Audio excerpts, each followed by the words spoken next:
બોલો બોલો ભાઈ કયું પરફ્યુમ આપું પેલા ભાઈ તો આવી સુમસાન જગ્યામાં પરફ્યુમ વેચવા બેઠો તારી પાસે પરફ્યુમ લે હે કોણ પેલા મારા કલેજા હજી હું આવ્યો એટલે 1 કલાક થઈ 50 પરફ્યુમ બતાવે 3 જોઈતા હે નો હોય ચેક કરાવો તો એકાદ હું લઈ લઉં હાલો કરાવી દઉં લાવો આગળ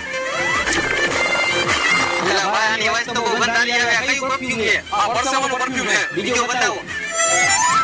લાવો આગળ પેલા ભાઈ આની તો એના કરતા ખરાબ પૈસા આવે આ કયું પરફ્યુમ છે આ મારાને બેલનું પરફ્યુમ હે બીજો બતાવો લાવો આગળ પેલા ભાઈ આની અવાજ તો ઓલા બે કરતા ગુંડી આવે આ કયું પરફ્યુમ છે પગના મોજાનું પરફ્યુમ હે કાઈ ખાલી સુગંધ વાળું બતાવો નકર માંથી જાવું હવે હું તમને મારું સ્પેશિયલ પરફ્યુમ બતાડું લાવો આગળ વાહ કલેજા હવે આપણો પરફ્યુમનો માલ હારા હારા બેમાન થઈ જાય